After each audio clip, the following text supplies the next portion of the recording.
Welcome to Strategy PCS, JEET Key Strategy, one-stop destination for all government exams. स्वागत है strategy PCS में। अगर आ गए हो तो अभी वीडियो देखना जरूर एंड बताना कि कैसा लगा। शुरू करते हैं आज के current affairs. What is the name of the joint military exercise between Indian and French आर्मीज। ये एक्सरसाइज पे एक क्वेश्चन आता है एग्ज़ाम में। तो इंडिया और फ्रांस के बीच में भी एक मेघालय की उमरोई में एक एक्सरसाइज हो रही है, उसका नाम क्या है? गरुणा, शक्ति, वरुणा, इंद्रा। वरुणा तो देखो इज समथिंग, वरुण देव तुमको पता है पानी से रिलेटेड है, इंद्रदेव पानी से रिलेटेड है, शक्ति, गरुण। तो उसमें करेक्ट आंसर क्या है? करेक्ट आंसर है शक्ति। एक्सरसाइज शक्ति हो रही है भारत और फ्रांस की सेनाओं के बीच में मेघालय के उमरोई में। और एक एक्सरसाइज होती है मित्र शक्ति। मित्र शक्ति जो हम करते हैं वो करते हैं नेपाल के साथ। सूर्य किरण हम करते हैं नेपाल के साथ। तो डिफरेंट कंट्रीज़ के साथ जो हमारी एक्सरसाइजेज हैं उनके नाम आपको याद करके रख लेने हैं। मूव करते हैं नेक्स्ट क्वेश्चन पे। Where is the joint military exercise Shakti being held. ये मैं अभी बताया था मैंने आपको कि शक्ति एक्सरसाइज जो है वो हो रही है भारत और फ्रांस की सेनाओं के बीच में। शक्ति एक्सरसाइज हो रही है, किसके बीच में हो रही है? एक तरफ इंडिया है और दूसरी तरफ फ्रांस है। तो दो तरफ की आर्मीज एक्सरसाइज कर रही हैं। ये एक्सरसाइज कर कहाँ पर रही हैं ये पूछा जा रहा है क्वेश्चन में। ये क्वेश्चन न्यू दिल्ली में हो रहा है। न्यू दिल्ली में कैसे एक्सरसाइज करेंगे यार? प्लेन एरिया है पूरा। जयपुर, मुंबई, ये सब एक्सरसाइज नहीं होती है। एक्सरसाइज हो रही है उमरोई मेघालय में। भारत और फ्रांस के बीच में और भी क्या इंटरनेशनल लेवल पे क्या चल रहा है वो आपको पता होना चाहिए। ठीक, मूव करते हैं नेक्स्ट क्वेश्चन पे।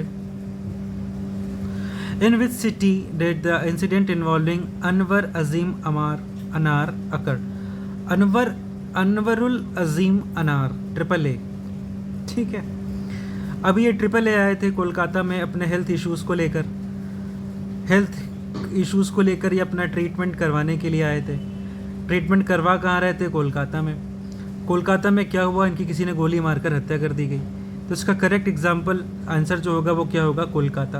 अनवर अजीम अनार इसलिए इम्पॉर्टेंट है क्योंकि ये बांग्लादेश के MP हैं। He is an MP and he is from Bangladesh. तो मतलब पड़ोसी देशों के जो MP हैं उनकी यहाँ पे हत्या कर दी गई। कहते हैं यहाँ ये कह रहे हैं कि यहाँ पर जो इन्वॉल्वमेंट है वो बांग्लादेशियों का पाया गया है। इस पर अभी तहकीकात चल रही है। तो बांग्लादेशी लोग घुस के मारे हैं, इनको यहाँ पर निपटा दिया है। ये किस पार्टी के थे ये भी पता होना चाहिए। तो ये अवामी लीग के थे।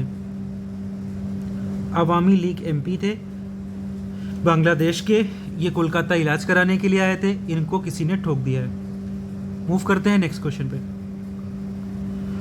विच state marks the beginning of the international dialogue on mountain people and climate change. ये क्वेश्चन मैं छोड़ रहा हूँ आपके लिए। मैं आपको यहाँ पर बता ये रहा हूँ कि ये चीज़ जो हो रही है, ये डायलॉग हो रहा है नेपाल में। किस डेट से हो रहा है? आज क्या डेट है?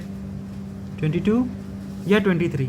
इन दोनों में से कोई एक ऑप्शन है, आप चूज़ करके कमेंट बॉक्स में बताइए कि ये कब से हो रहा है। नेपाल में हो रहा है। ठीक है, नेक्स्ट क्वेश्चन पे मूव करेंगे। Which countries announce the recognition of A Palestinian state on May 28। ये बहुत बड़ी इंटरनेशनल लेवल पे एक घटना हुई है कि रिकॉग्निशन हुआ है पैलेस्टीनियन स्टेट का 28 मई को। किन देशों ने ये तुम्हारा किया है? तो अभी आपने न्यूज़ देखा था कि इजराइल ने 3 देशों से अपने एम्बेसडर बुला लिए हैं। वो 3 देश कौन कौन से हैं? Ireland, Germany, France and Italy. Germany, France and Italy नहीं। आयरलैंड, स्पेन एंड नॉर्वे हो सकता है। कनाडा, ऑस्ट्रेलिया एंड न्यूजीलैंड नहीं। यूनाइटेड स्टेट्स तो हो ही नहीं सकता, ये तो कितना कट्टर समर्थक है इसका। तो इसका करेक्ट आंसर है Ireland, Spain and Norway. 3 countries हैं, आयरलैंड, स्पेन एंड नॉर्वे। इन्होंने क्या किया है? इन्होंने पैलेस्टीन को मान्यता दे दी गई है कि हाँ पैलेस्टीन एग्जिस्ट करता था। ठीक, इन्होंने पैलेस्टीन को एग्जिस्ट कर दिया, वो कर दिया है। इस चीज़ से इजराइल बहुत खफा है और इसने अपने एम्बेसडर्स को रिकॉल कर लिया है। ठीक है, ये इंपॉर्टेंट है क्वेश्चन, ये आ रहा है एग्जाम में, लिख के रख लो। नेक्स्ट क्वेश्चन पे मूव करते हैं। Who was elected as the state president of Vietnam. Vietnam के स्टेट प्रेसिडेंट की तरह किसको चुना गया है? ये है टो लैम। टो लैम को वियतनाम के राष्ट्राध्यक्ष के रूप में चुना गया है। टो लैम को वियतनाम के राष्ट्राध्यक्ष के रूप में चुना गया है। मूव करते हैं नेक्स्ट क्वेश्चन पे। How many times as the Nepali mountaineer Kami Rita Sherpa reach the summit of mountain Everest. Kami Rita Sherpa के पास और कोई काम है नहीं, ये अगर पिछले हफ्ते भी एवरेस्ट पे चढ़ गई थी 29वीं बार, और अभी ये जो चढ़ी हैं ये 30वीं बार है। ये 30वीं बार जो चढ़ी हैं वो चढ़ी हैं रिकॉर्ड 10 डेज़ में। हर बार ये अपने ही रिकॉर्ड को तोड़ती हैं, तो 30th time is the correct answer. इनके साथ 2 लोग और गए थे 29वीं बार में, वो मर गए। मूव करते हैं नेक्स्ट क्वेश्चन पे। Where were India's diplomatic mission recognised for their outstanding work. ये बहुत इंपॉर्टेंट है, भारत के जो राजनयिक मिशनों को उनके उत्कृष्ट कार्य के लिए कहाँ सम्मानित किया गया? यूनाइटेड अरब एमिरेट्स में। मूव करते हैं नेक्स्ट क्वेश्चन पे।